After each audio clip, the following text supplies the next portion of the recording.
everybody, and welcome back to another episode of the Golf Rules Questions podcast. Yes, it's that time of the week where you get your weekly dose of golf rules questions, golf rules information, and whatever things that have happened in the weekly world of golf, we try and cover them if they relate to the rules of the golf and helping you, our loyal listeners, understand and appreciate what we all play by, and that is the rules of golf. As Blakey says, and he's here listening with us. G'day, Blakey. How are you? Very good. Thanks, Roscoe. How are you? What do you say without rules? There is chaos. There you go. Well, let me tell you, Blakey, there was chaos this week when I was down at Barnbougle.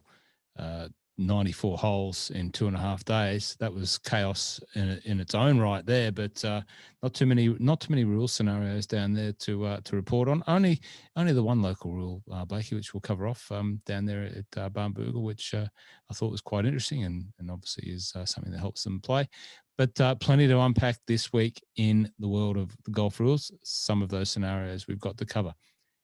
Now, what's the rundown for this week, young man? So we're going to start with the Golf Rules question of the week answer for 32. Mm-hmm. This podcast episode is for the players, all about referee or ruling imbroglios at the Players' Championship. So there's a few came out of that, especially when you've got cameras everywhere recording everything. So now you used one of my favorite Golf Rules Questions podcast words there, and you tried to pronounce it with your best Italian accent there, imbroglio, or as I like to say, imbroglio. I believe the word's been used. One of the big golfing organisations has used and quoted the word imbroglio. I can only assume that they pinched it off of us. They didn't quote us on that, but was that correct? Yeah, I think it was golf.com. I saw them using imbroglio. So in talking about a golf rules scenario? Yeah, I believe it was one of the ones that we're talking about this week, which is the Victor Hovland one. Oh, so they're pinching our words now, are they, the big boys? Well, thanks very much, golf.com, for pinching the word that I brought to the golf rules world, I believe anyway, imbroglio. Anyway, and so we've got a couple of videos from the players, which was last week. We're now into the next week because we're a little bit late because I was at Barnbougle. Sorry for taking a couple of days away, Blakey. My apologies for letting the team down with a little bit of the late tee off with this podcast. We've got a couple of other videos, and then we've got maybe an Ivor, maybe a background bingo, and then another question. Is that cool? Yeah, absolutely. Let's unpack it as quickly as we can. Okay. So last week's question, which thanks for putting up the video of me reading that. I do enjoy reading the questions, and I do enjoy the weekly practice of me practicing my radio voice. But let me just quickly read it. Player A walks the course on the morning of their individual stroke round, and during this process they are holding and swinging a golf club, placing their feet in the positions on the fairway and putting greens that they are about to play. No ball was placed on the ground. They arrive at the tee just before the starting time and say to player B, before either of them play, "It's very wet out there. Probably they're blessed that they're playing. Probably best that you hit the ball low to keep it from embedding itself and potentially being lost. On the first hole, I would take the line close to the right trees. Player A incurs how many penalty strokes?" Did anyone respond and give you some feedback on that question, Blakey? Yeah, absolutely. Got a fair few that responded as they do via email. Phrase, Jerry, David, all the regulars that I do love to hear from. Stuart, of course. And then when I posted on Instagram, I got some newbies as well. So hopefully they'll be listening to this podcast. Alternatively, I might share the answer like I usually do. So, player A. That's really lame that I called it player A. I should have gone with a name that we know and love. They incur. You know the name that I know and love, Fraz. Yeah, Fraz. Player A incurs no penalties. Was it a trick question? Well, it kind of was. The player did not practice. There was nothing that the player did before their round, which would be considered practice. Walking the course and simulating a stance is not considered practice under the rules. And players are welcome to share advice before they start their round. So if you and I, Roscoe, were playing, say, PK South, that's Peninsula Kingswood for those playing at home. And we said, okay, the first hole, we're both going to try and hit it down the right with little draws, and then we'll make sure that we're short of the green or at the front of the green on the first, because you've got a better putting spot there, or, I'm making this up, obviously, because you got to get over the creek on the first. The second, we're going to hit it down the left, thirds, par 3, blah, blah, blah. And we went through that whole round, providing strategic methodology to how we're going to play the game. That would be totally fine, as long as we did it before we started our round and it didn't occur. The strategic chat didn't occur during the round. Does that strategic chat extend to advice about swing? Like if I'm playing with player B and I'm player A in the scenario of player A and B, and I know that my player B playing partner has a wicked slice and the wind's coming from the south, and when we get to the second hole, it's going to be blowing straight across the fairway, and I say before we tee off on the first, hey, you know how you've got that wicked slice? Just be mindful of that on the second, because it's a 4-ball best ball today, and we need us both to be scoring. Don't hit the wicked slice on the second. If I do that before the round, is that okay as well? The timing for that is incurs the same penalty no matter when it's said. So you wake up, you're sharing your house together, you wake up in the morning, you're having breakfast, you talk about the wicked slice on the second, or you do it on the practice range when you're both hitting driver, or 2 seconds before either of you tee off, you say the same thing, then it's going to incur 0 penalties. But as long as as soon as you've hit that tee ball, any information that you pass on like that incurs a penalty, including if you've walked the course in preparation for your round and then start saying, don't do this and don't hit it there and don't do that because of that. Yeah, as soon as the round started and you provide advice or ask for advice, then you're going to incur penalty. Of the people that responded and contacted you via the social channels where all this gets posted, and once again, it's just an opportune time to remind you to jump over to the 4,000 subscriber large Golf Rules Questions YouTube channel, by the way, and Instagram 80-something thousand. It's a smaller account out there in the golf world. How many people did actually get tricked? 2, I think. 2. Oh. So, yeah, but that's probably a 10% trickerage. Good word. I like that. Trickerage. No, you can't. If I quote that as a good word, you can't be called as an either if you're using a non-word. If we acknowledge that it is a non-word, trickerage is a great use of the word trickery. But anyway, so I don't think it can be called an either if we both acknowledge that it's clearly not a word when we talk about it. So a couple of people were unsure of that scenario, and I'm sure that probably represents a greater amount of people that were unsure of that scenario, and you did try and throw a few curveballs in there. So very good. Now, let's keep moving on. I'm looking at the extensive notes that you've done in the preparation for this podcast today, and I'm glad that we finally do get to the podcast today, Blakey. And you got the just before you get on. Sorry, my bad. My apologies. I think I messaged you, was it yesterday or the day before, saying that I've got 4,000 subscribers on YouTube, and that I was hoping to get to 5,000 by, I think I was cautious to say maybe middle of April, 28 days. I'm already at 4.2. So I've grown 200 in 2 days. Oh, well done, David. So That's great. 5,000 could be coming by the end of March. Who knows? Does that mean? Which Does that, means, what does that mean? well, it does mean that my guide, who just went and placed his footprints on the very hallowed turf that he promised that we would go down and scout out together. Well, let's maybe going down there quicker again for a return trip quicker than he thought. Yeah, well, that's no problem for me. I have to get that past the border of my love of golf to go back down there again. But I did promise that once you hit 5,000 subscribers, that we would do the Tasmania jaunt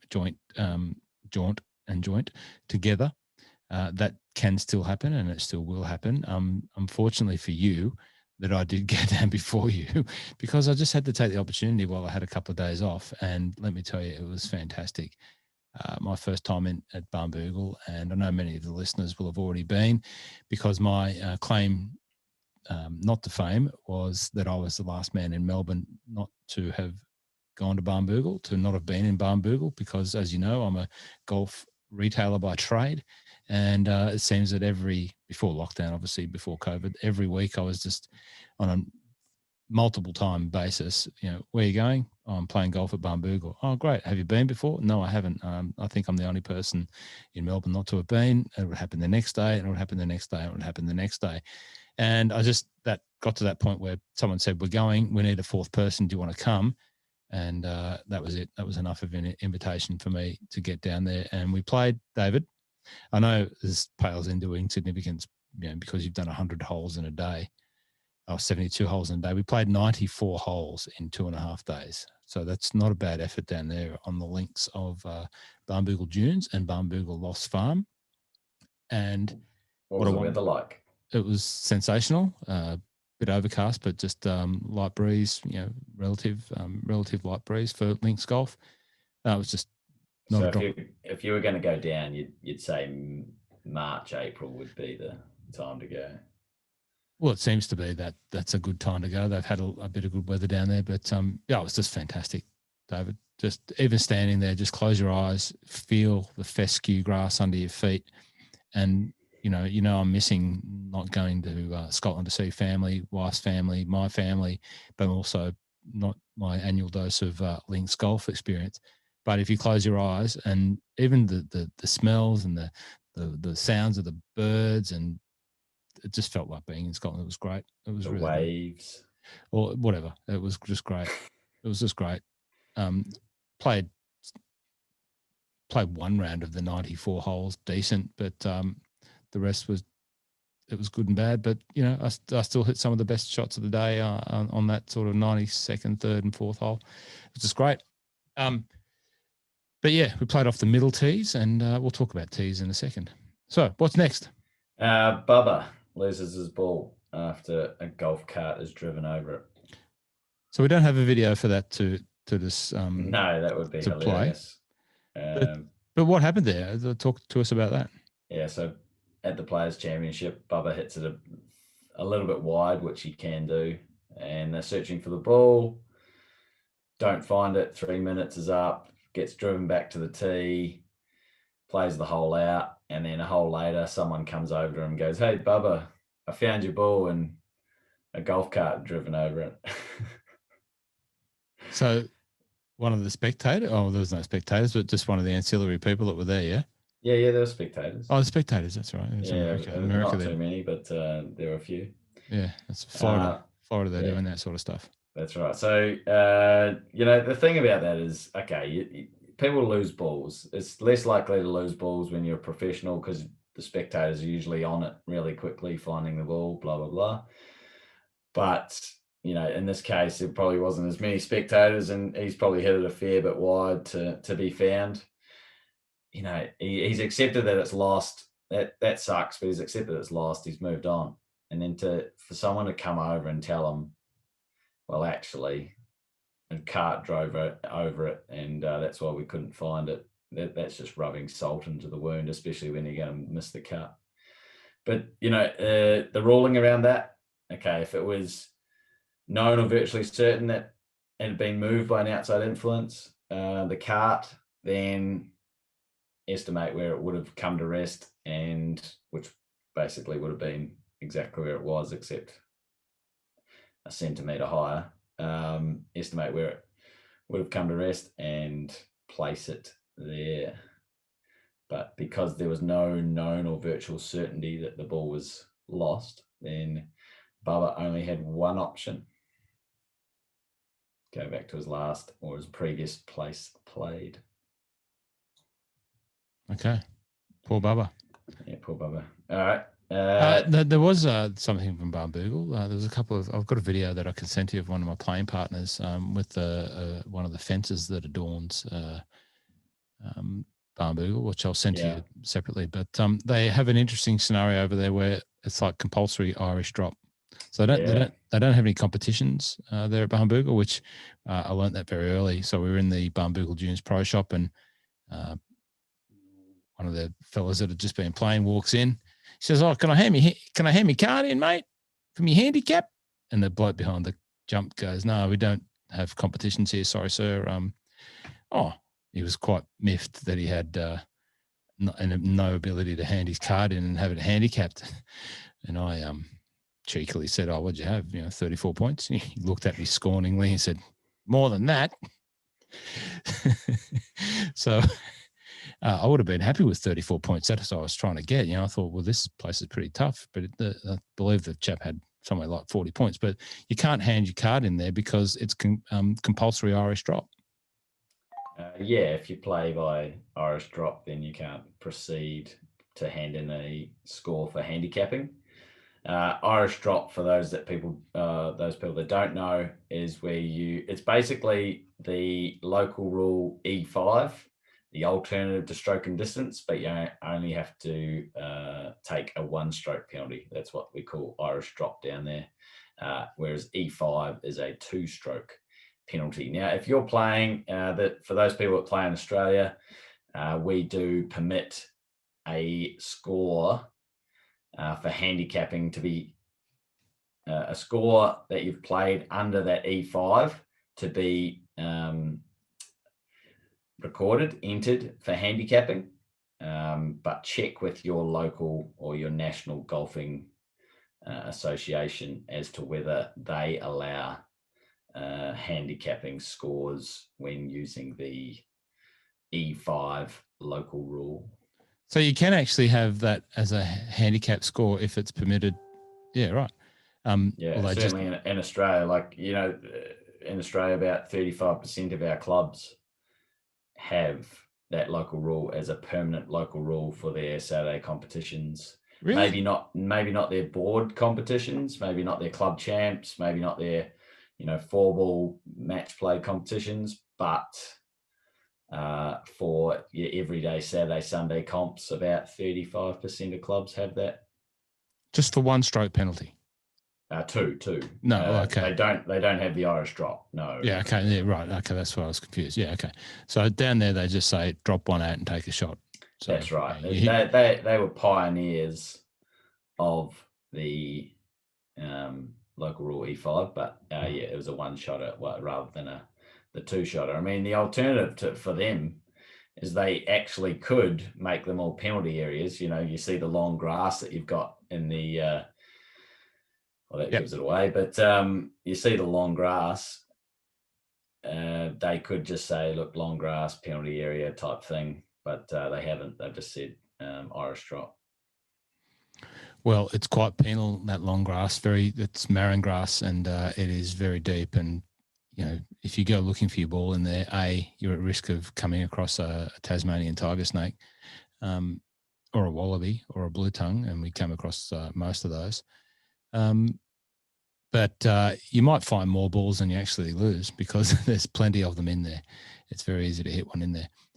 But yeah, no competitions down there at Barnbougle, but plenty of competitions that are organised by groups. One of the nice things that I did see in the Barnbougle Dunes clubhouse was all of the trophies of the regular groups that go down there and play as part of a social club or a social group, they keep the trophies in the clubhouse there and they sit above the fireplace. And there were some interesting ones, including a stuffed crow. And the reason why there's a stuffed crow is because there are a few crows or ravens down there, and they do take a lot of golf balls. And they did take one of my playing partner's balls, and of which he got to replace because he saw that it was known, virtually known, 95% known that the crow took the ball, and it was a Pro V1, and it didn't come back, and it was a new one. Just replaced on the spot. Yep. Good work. So did they go to you for the ruling on that one? Oh, there was a couple of times when they came to me like, "You're the expert." Yeah, I said, "No, I just push the buttons on the podcast, mate. Like that's all I do. I'm not the expert." But I was with a couple of podcast fans from I Love Golf Mental Mastery and the Golf Rules Questions podcast, so it was nice. Now we've got Victor Hovland video to look at. Is that? Yeah, this is a really popular one on YouTube, so everyone should go and have a look. But we've got a little bit of a clip here that Roscoe's going to play for us. I will do that right now, David. Right now. So listening carefully because there's some good byplay here, some good banter, and you might even hear an Australian accent involved in the mix. I find that very hard to believe, to be honest with you. Like, obviously, I'm down there in the fairway, but that's not what it really looked like. It didn't like bounce on the airplane at all. It was just like a kind of soft dull bounce. Unfortunately, unless we know that it crossed up here. Another look at the replay beyond the shadow of a doubt that covered the line and was nowhere near the bulkhead. And I need to get some information to that rules official. Problem is 100% I saw it land, and I told him I thought it was close. Like, I obviously can't see exactly where it lands, but yeah, and we were over by that tree. I think we're going to have to go back. Okay. Yeah, since we don't have anything definitive up here. I can pick it up, right? Yes. So you don't just take our word for it, Clay, or? Say we've got nothing showing that it crossed up here. But you don't take our word for it, like? So they can't really tell. Are you guys sure that it crossed up here? I mean, I was pretty certain, Yeah, because we thought it landed in the bunker, and then it landed on the grass and then bounced straight right. That's where we're coming from. But if the camera angle that he has, he says he thought it bounced either on the bulkhead or just beside it. Was he looking at it, or was he down there looking at it? I'm not sure. It had to have been from this camera. It has it? It had to have been from this camera. Hey, Clay, he's got evidence that it crossed. Okay. Yeah, if he's got something that it crossed, I'm fine. Okay. Yeah, fair bit of discussion there, and the young Aussie caddy of Victor Hovland was pretty just, as it would turn out, for sticking up for his player. It's a really interesting sort of situation because Victor was happy, Justin Thomas was happy, the ball was dropped, Patrick Cantlay wasn't really happy and was trying to say, don't put it on us, put it on the official. But it's for the players to determine. That the hard thing is here is, because there's so many cameras, if it comes out later that the player was wrong, we've seen what's happened to many players when that occurs, including Bryson and Patrick Reed. But the different thing is Victor is an upstanding human with this kind of thing. So, he can get it wrong. Everyone can get it wrong. But in this case, he certainly didn't get it wrong. Luckily, they had footage from the other side. I mean, everyone's giving the rules official a pretty tough, like on YouTube, they're really targeting him. But, that one there that was on the scene, I don't think that he did anything wrong, apart from possibly just, getting involved and not trusting Victor as much. But, that was his job, because he's coming into that situation thinking, well, these players don't know. Why would they call me in if they do know? They'd only call me in if they don't know.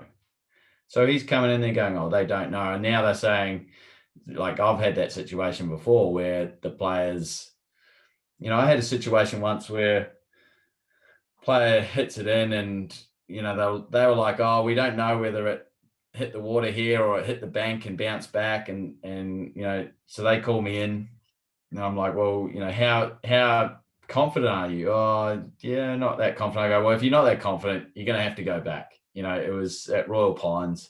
I said, you're just going to have to go back. It was a slice in here. So you're back about 40 meters, blah, blah, blah. And then the player changed his tune and said, no, we're pretty confident. And I was like, well, no, you weren't that confident 2 minutes ago. So, that's going to have to be where the spot is. Anyway, the player's not happy, but I was like, oh, I had to make a decision because they couldn't make a decision in the first place.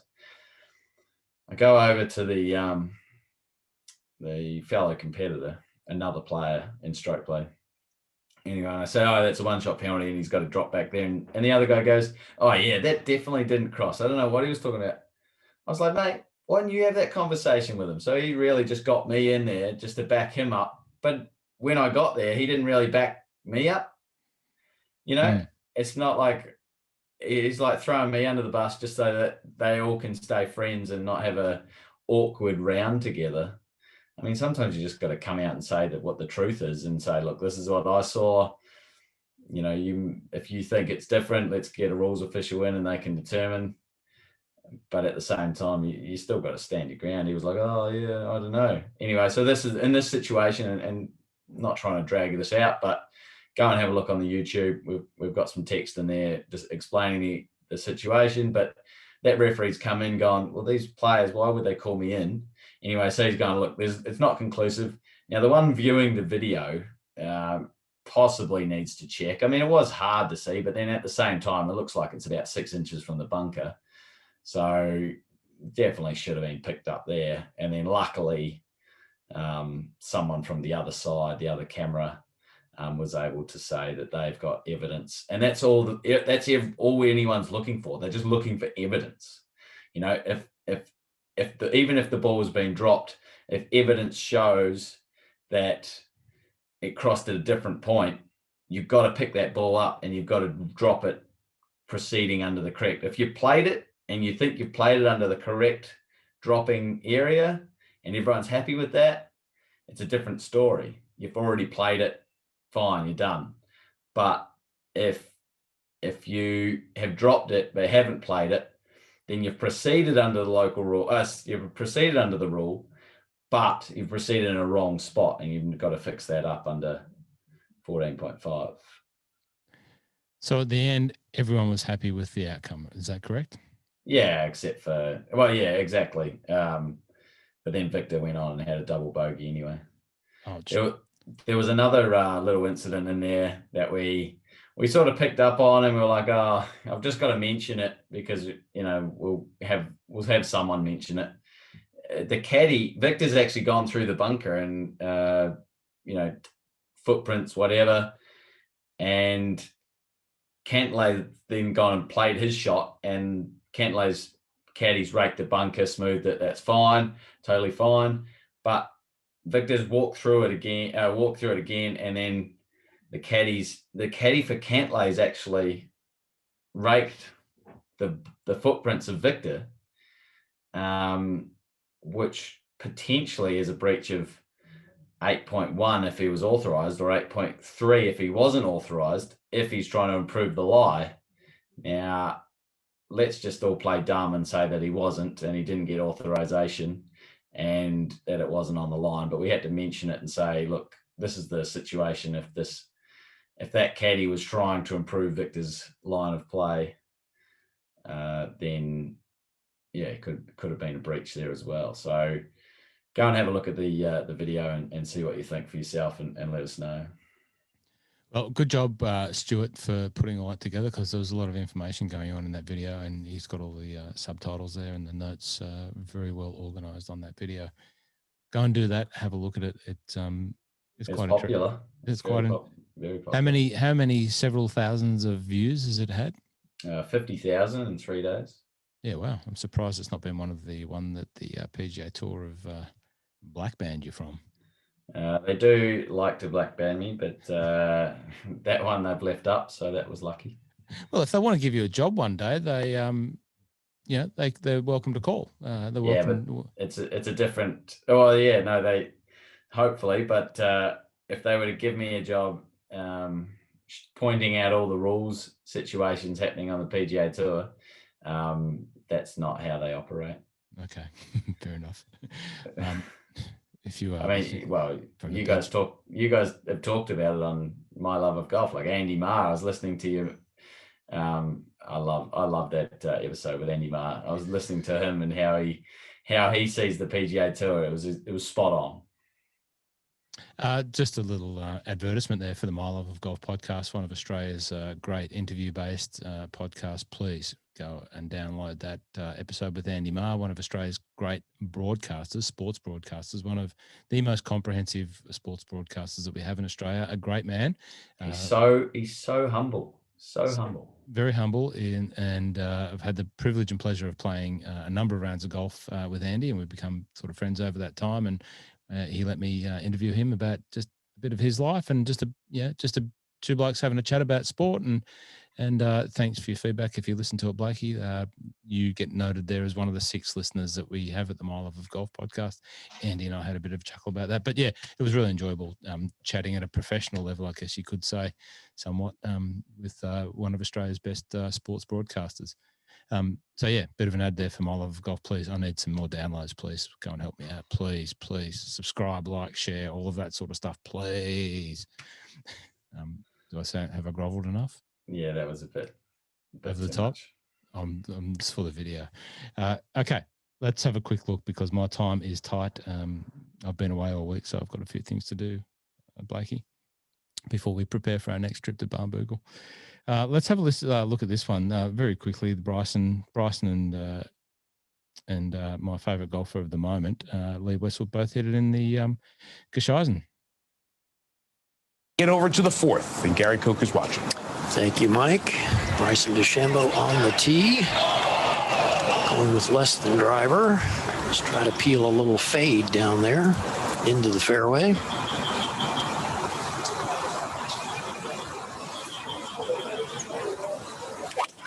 Oh, my. Oh, my.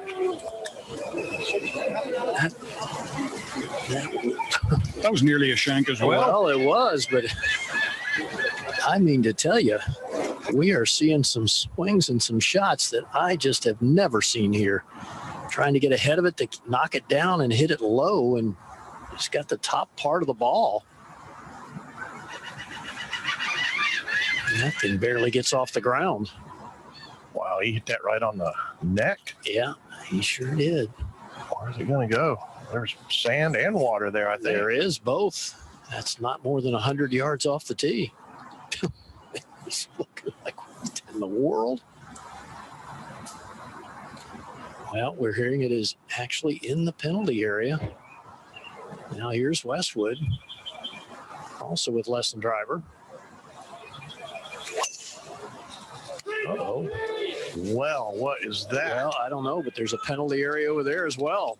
What have we? Oh, my goodness. And that splash that's 2 wild shots to the right for Westwood now. Remember the tee shot at 2? And again here at 4. Oh, my goodness. Now look at this. Having to drop on the... Yeah, well, not often you see 2 contenders in a tournament hitting a cold top and a big block cut, both into the penalty area, sorry. Interesting to see, but fairly rudimentary sort of fixes to those scenarios. Blakey, would you say? Yeah, so Bryson hit it in the penalty area and took back on the line relief. 17.1 D2 was able to get him onto a teeing area or a teeing ground or tee box, which David Feherty said was the women's tee, which I sort of took a bit of offence to. Someone said Feherty is the best, which I totally agree with, and I think Roscoe, you and I are both in the Feherty camp. But when he said women's tee, we're trying to promote that all tee boxes available for everyone to play. So they should be the forward tees or the red tees or the pink tees or the black tees or whatever you want, but just not a gender specific tee. That's not a political statement. It's just saying that everyone plays from, or everyone is able to play from that spot. Interesting that one of your US-based followers called you out as a Democrat for having that position on gender neutral referencing of tee boxes, Blakey. That was quite funny to me, but I think you batted it back pretty well. Funnily enough, just a side thing, I had the conversation this afternoon with my dad, who was asking me about Barnbougle, and he said, "Oh, yeah, I'd like to go down to Barnbougle one day and see that." And I said, "Look, I'd love to come down with you." And but he's getting on, and he doesn't hit the ball very far nor very straight. But I said, "Look, there are forward tees there," and he's that. It's a generational thing. So many people are used to calling ladies tees, and it's going to take a while before we all just don't worry about. We just normally refer to the tee boxes as the front, the forward, the middle, and the back, or whatever. But I said to him, I said, the forward tees there are fairly generous, and he didn't say, oh, they're called the ladies tees or anything. I think he's moving with the time somewhat, but they're the forward tees. And down there at Barnbougle, they're the white, the terracotta, and the black, and away you go, and you just play off whatever you want. I actually just finishing that video, and then I'll jump into a story. Westwood took the lateral relief, which they actually called in a referee for that one just to help with the estimation point. But Lee, like Victor, upstanding with his. It's not about knowing the rules. It's just upholding the spirit of the game and wanting to be as accurate as possible, and possibly even to the detriment of his own score, just to make sure that golf is the winner. Now, a friend of mine and I, we went and played the new par 3 course at 13th Beach. 9 holes, par 3, snakes. If you're driving into 13th Beach, it's out there on the right-hand side with more house development.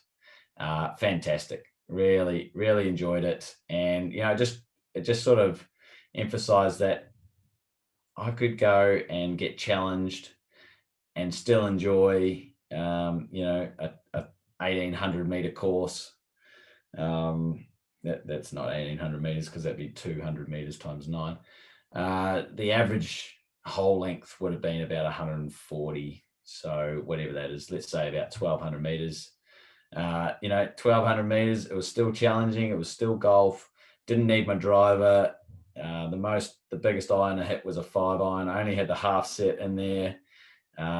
Big changes in wind. If you're downwind, you're hitting 8 irons, 170. If you're into the wind, you're hitting 5 irons, 140. So that was really enjoyable, and it just goes to show that the length of the course. If you trick up the greens, if you make the greens tight and small and undulating and bunkers everywhere, the length.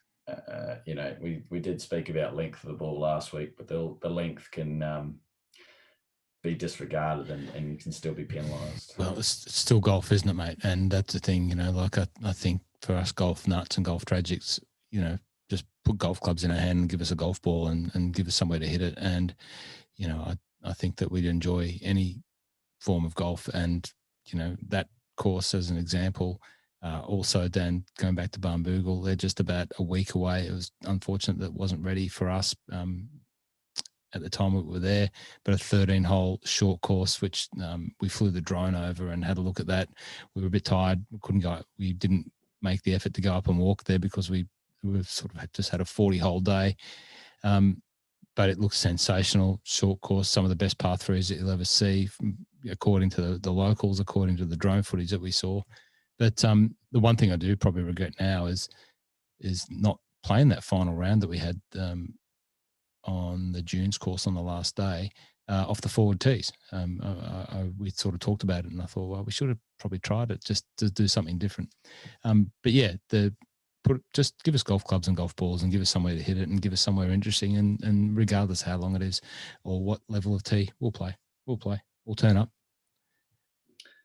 Right, we've got another one with Victor Hovland. Now, I didn't have the video. The video is on YouTube, but there's nothing really talked about in the video. So there was nothing really that I need to. I think it was Craig Perks just talking about the good weather or why aren't the players scoring that well. So go over to YouTube, check it out. Basically, Victor moved his ball marker to the side. Now, I don't have the 100% facts, but you can see a little bit from the video. He moved it to the side out of the way of Justin Thomas's putt. Justin putts. Then you go and see Victor moving it back. And then you see him place his ball down and he putts. But from where Justin Thomas's line was and where Victor's marker originally was and where Victor putted from was two different spots. So he's moved it to the side and then he's replaced it, but he mustn't have replaced it in the same spot. So he's either moved it 2 to the side and moved it back 1, or he's moved it 1 to the side and then instead of moving it back 1, he's moved it the other way, further away from where he should have moved it back to. And what happened was, they had the little interview afterwards and everyone was talking to him about hole 11. Then he, was in the locker room or in the having some food, whatever, and his mum called him and said, "Oh, I think you putted from the wrong spot on 15." And so he's gone to the tour truck, said, "Oh, can we check out hole 15 and me putting?"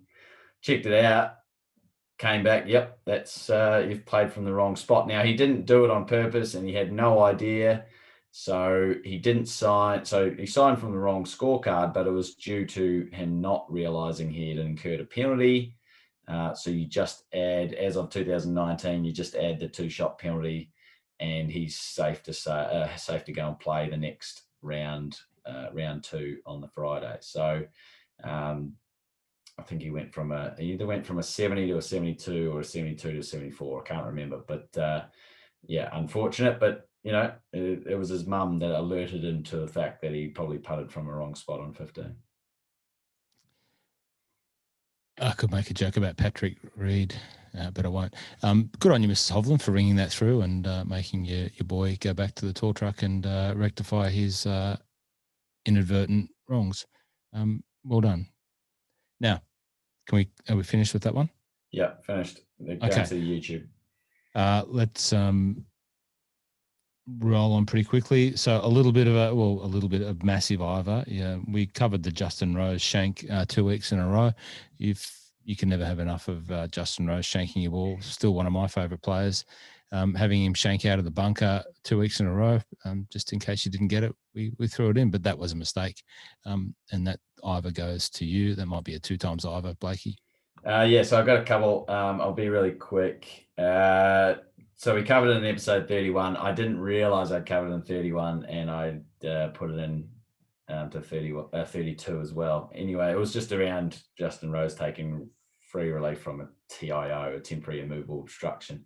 I've also got another Ivor. I haven't got it on the run sheet, Roscoe, but I've had a bit of feedback that my question about Phrase, where he played a shot, went searching for his ball, found the ball, went back for a club, came back, stood on his ball, hit the ball,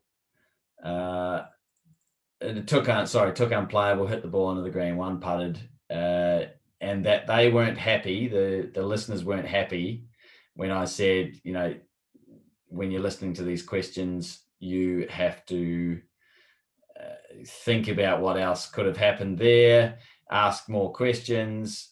The questions that I should be, or the questions that I ask should have all the information that are required to answer the question, much like a rules exam. So not like when you're out in the golf course and you do need to find more information to establish the facts.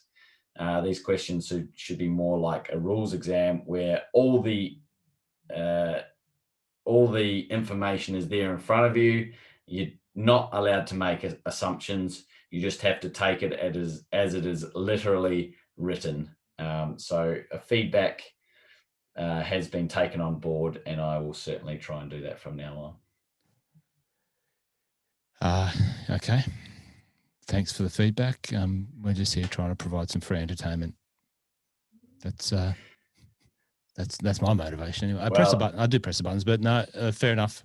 A little bit of a whack there, but very good. Well, Andy, I played golf with Andy, the average golfer, and he said, it was really interesting. It was a fresh look at what I was saying about golf. Like the PGA Tour is an entertainment business. Think about that, entertainment business. So, sorry, go on. Imagine if every player had 17 pars and 1 bogey every round. They hit nearly every fairway, hit the green, and all but one had a 2 putted every green, or 1 putted 9 of them, and whatever. And golf has got to be exciting. Yeah. It would appear that we've lost the connection with Blakey there. I'm going to keep talking and keep recording because we're nearly at the end of the episode. And in the instance of just rounding this off on a Saturday afternoon, I'll keep talking. What we also didn't cover was the background bingo. So last week's background bingo, you might have remembered mine. It was Royal Park, and that was at a Random Golf Club Melbourne meetup. You can see me here with the Random Golf Club cap on. Wonderful initiative there, globally growing, great way of getting people of all ways, shapes and forms of into golf. And we had a meetup there. Just some random people turned up, and it was a lot of fun. So that was a picture from there. Blakey's was Glenmore Heritage Valley Golf Club. And if you've watched the video this far, you can see that mine's obviously Barnbougle. So my challenge to you is to tell me which hole and which course that is if you're a Barnbougle file like I am now. And Blakey's, it was very hard to determine. It would look like an irrigator type thing, so I'm not sure what that is. This week's Golf Rules question of the week, I'll read it quickly and then we'll sign off. So, Golf Rules question of the week for episode 33. Fraser's balls. There's an Ivor. Fraser's ball comes to rest on a gravel path in a yellow penalty area. There are some loose stones around his ball. Is Fraser able to get free relief from the stones? There you go. Fraser, are you able to get relief from the stones if your ball is on a gravel path in a yellow penalty area? Well, ladies and gentlemen, thank you once again for listening to the Golf Rules Questions podcast. Signing off on my own because Blakey is out of his usual internet area and his internet's obviously frozen. He just sent me a message saying as such. So hence the reason why I'm signing off. If you have any questions, send them through to Blakey via email. Hit him up on the YouTube, hit him up on Instagram. Keep in touch, and we promise to be back next week with another episode. And until then, thanks for listening. Like, subscribe, share, and we'll see you again. Yes.